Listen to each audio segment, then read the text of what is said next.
Hey Laura, how's it going?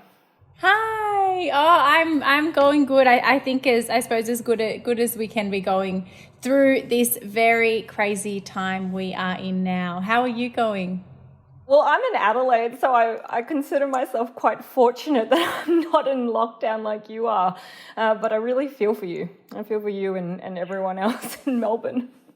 I mean, lucky, we're so lucky that we're safe at home. That's something that I just keep I keep reminding myself that, we're just so lucky to be safe at home. Agreed.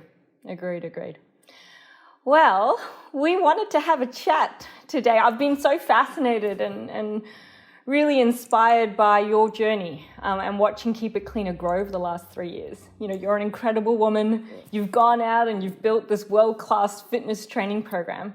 And for many, starting a business means making compromise. Like I'm in a similar situation. I also a female entrepreneur, and it takes a lot. It means you have to compromise your social life, your well-being, even your families, and it's quite easy to lose yourself amongst all of that.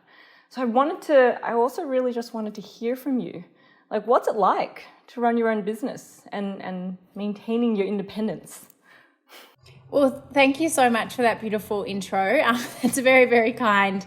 It's funny when you work inside a business, it's hard to look at it from the outside. So I really, really appreciate that. And yeah, you're right. It is really, really, I suppose it is difficult. And I think it's really important to be honest and open about that. I think there are sacrifices that, we know come with doing things at 100% in life. I find what I've kind of found is that it's almost a trade-off. So sometimes, work might be really busy, which means you might have to trade off some other things in your personal life, but then trying to find that balance, I suppose, to make sure that you're not always trading off, family and friends and things like that, because they're actually so important as well. Oh, absolutely. It's so important having that balance in all facets of life. So how do you separate your business life from your private life? Well, I mean, the hardest thing with what I do, I suppose, is because I connect with our Keep It Cleaner community every day, there is a little bit of, I suppose, grey area between my personal life and my work life. And I suppose I've made it that way. So I have to, I suppose, comes back to what I was saying before. I had to kind of try and find some type of balance that will work for me. And it means something that's really important to me is just trying to get off my phone and not looking for all of we spend so much time on our phone during the day, and so it's really important for me in the nighttime and on the weekends to make sure I have time away from my phone and away from work life, so I can really be present it might mean that I don't get that much time to spend, with my partner or with my friends, but I make sure in the time that I do get to spend with them, I am present for them. And then I suppose it's all about quality over quantity with that. Absolutely. And how do you prioritize your own mental health? Like, you've talked about creating this time for yourself and being very present. So how do you really prioritize your mental health and your self-care amidst running a business? So the most important thing to me, I don't have many, with my routine, I'm actually quite flexible with my routine. I found that when I've been too strict in my routine, it's actually set myself up, I suppose, for failure in some ways, because you never know what's going to happen in the day. And I think sometimes when I'm too focused on, I have to, do this meditation and do this exercise for X amount of time and go on this walk, then when I can't do that, I am disappointed in myself and I feel like I've failed. And so what I've found works really well for me is the morning when I wake up is probably the best time for me to get up and do something for myself, because I know there won't be most of the time, not many emails coming through and things like that. So I get up and I will do my kick workout as soon as I wake up, and I get that done. So then no matter what happens with my day, I know that I've set myself up. I suppose I've set myself up for success. Like, exercising makes me feel so good. It gives me energy, and that I've done that in the morning. And so whatever else the day throws at me, it's okay. I've done my one thing for me. And exercise for me, I do try and meditate as well. I really like guided meditations, but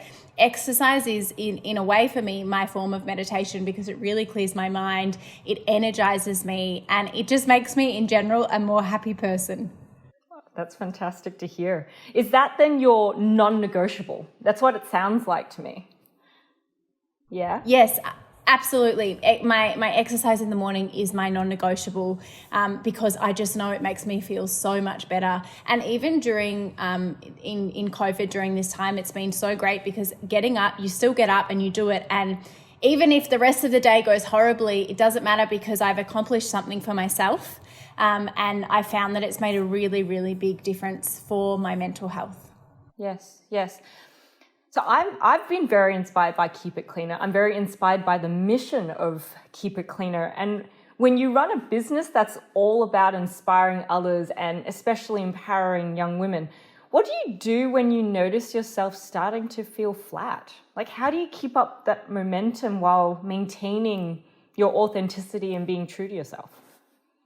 I love this question, and it's such a hard thing, and it's something, to be completely honest, that I haven't actually found. I suppose I keep coming back to the same thing. I haven't found the perfect balance for. I think it's really important, and what I do is such a big part of what I do with Keep It Cleaner, and what my business partner and I do is we are authentic, and that is the core of what we do. And so I think it's really important to be honest with, with our community and our team as well, and let them know that it's okay to not feel okay every day. I don't think everyone gets up and, is positive for 24 hours of the day. I don't know anyone that's like that. Everyone has their own personal struggles, and it might be, sometimes it might just be a really bad weather day outside and it makes you feel really down. I think life is full of ups and downs, and so it's really important for me to be transparent with that. But then at the same time, I feel a really big responsibility within myself for our community, and also for our team, and our amazing Keep It Cleaner team, to show up for them. And so I know sometimes, there are days where I wake up and I might not want to face the day, but I know why I'm doing what I do, and why we do what we do at Keep It Cleaner. And we are so lucky to be able to do that and to help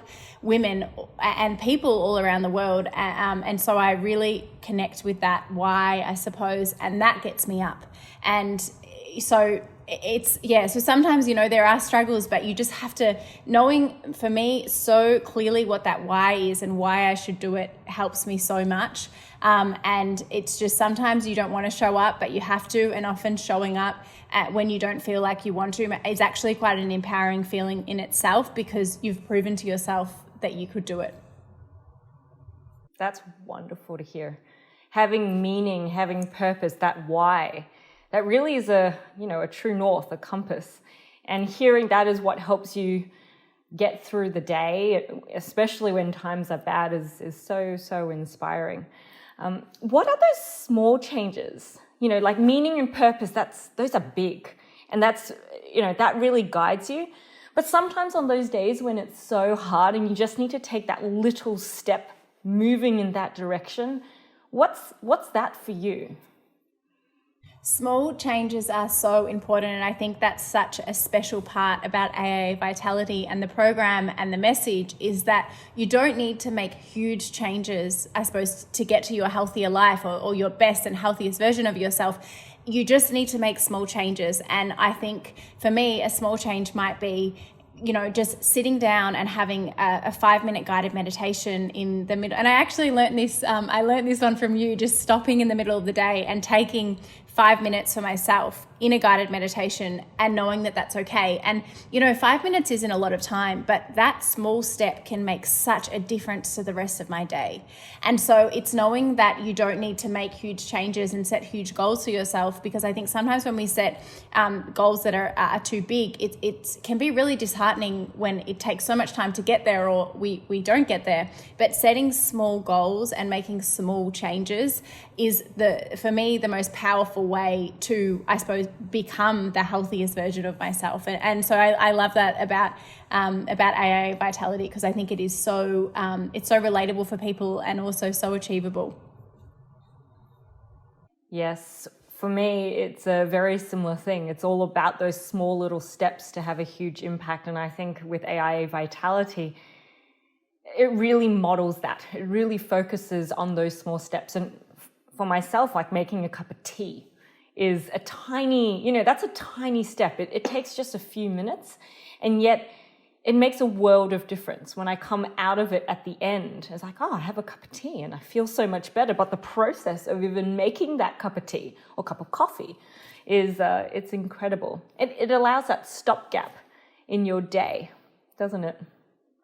Yes, absolutely. And that's something that I learned from you. And ever since I've kind of heard you say that and I've acknowledged it, it's made the biggest difference for me. So thank you so much for sharing that. Oh, thank you. It means a lot that little tip even helped. When I first started as an entrepreneur, I really was passionate about micro recovery and these small moments as being, as part of self-care. And I actually thought, who would care about these little things? And then I met the AIA family, and it makes me so happy to hear that is something that you took away. So thank you. I had one more question, and this went back to the very start. And you mentioned about your why. What spurred you to actually go out and start Keep It Cleaner on your own? That's inspirational, I'm sure, as a story. Well, thank you. Thank you so much. It actually started as my business partner and my best friend, Steph, who I run the business with. I'm so lucky to be able to be on this journey with her because we've kind of been through things together, and it's nice that we've been able to, we went through some struggles with our body image and kind of how we saw ourselves, which was caused a lot, I suppose, there's this pressure from society to achieve perfection. And when you're younger, and at the time we were spending a lot of time on social media, obviously it's just getting more and more intense, I suppose, as we go into the future. But at that time, when I was exposed to all of these things, I had, and same with Steph, we had struggles with, I suppose, knowing who we were and our value. And what is so important to me is knowing that, and for anyone listening to this, knowing that our value is not what we look like. It shouldn't be that at all. That should not be how we value ourselves. We are so much more than that. But at the time, that was kind of what society was making me feel like. And from that, I suppose we were able to overcome that. And from there, we wanted to start something where women could feel, I suppose, connected to a community and also try and be the healthiest versions of themselves, but not for how they look. And I think that it's such an important thing. And it started as a really small project. It was a hobby. We launched with an ebook, which was just a way we could share our healthy recipes that you didn't have to deprive yourself. And that is so important. Health is all about balance. There's chocolate chip cookies in there and chocolate cake and all of the things that are a part of things that we enjoy in life. And we wanted to make sure that we could send this message to young women that they didn't need to deprive themselves of beautiful food and also being happy to strive for perfection.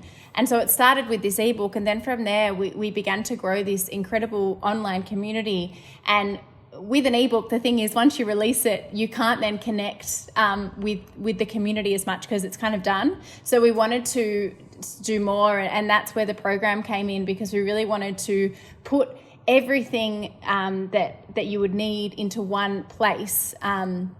So you could access your workout and healthy recipes, ideas and meditations and things like that all in one place, just to make, I suppose, health as accessible as possible. Because I think, and I'm sure you would relate to this, Dr. Jamie, that when you feel healthy, the feeling, you just want to share it with everyone, because you want everyone to feel that way, and everyone deserves to feel their healthiest self. But I think it's important to know, to get there, it is about making small changes. It's not about changing everything. It's not about depriving yourself. It's about having balance in your life. And everyone's healthy looks different. I might exercise more than others, or I might love running, whereas someone else might hate running, and that's fine, because they can find something that works for them. And that's what Kick is all about. It's about balance and having options for your health, because it definitely does not look the same for everyone. And it's just crazy that this small ebook idea, and I suppose a struggle that we went through, has turned into our world and our life now. That's just another example of small changes, small steps leading to big impact. And hearing you talk about community and knowing that you are not alone in the struggles that one face, that's such a powerful message to get across as well, that we are not alone. Even in crazy times with COVID, we have each other. We have that community, and finding ways to connect over meaningful, important topics such as your health, knowing your why, knowing your meaning and your purpose. It's incredible. This platform is amazing, and what you've done is so inspirational. Thank you. That's so kind. And I think you're so right about community. No matter what community you can find, I think it's important to, especially through this time, to find one and connect with one, because we are not alone in this. I think sometimes it's funny, we're all, working from home at the moment, and you are physically alone, but it's amazing. One of the most beautiful things about technology is the power of connection and how connected we are able to be. And I keep, anytime that I feel alone at home, I just go in and I try and connect with someone online. It might be a friend through FaceTime or the online community. And I think it's so powerful. I think as humans, we need connection. We crave that, it makes us feel good. And it's so important to make sure that we're actually, I suppose, checking in with that and giving ourselves what we need. That's an amazing message to end on, and very inspiring for these times. So Laura, thank you so much for taking the time to have a chat with me today. This has been the highlight of my day. It has been crazy. Me too. This is a break, and it really just solidifies just connecting with someone, even over video call. It's very re-energizing, and I feel ready to get back to the rest of my day now. Me too. Thank you so much. Thank you.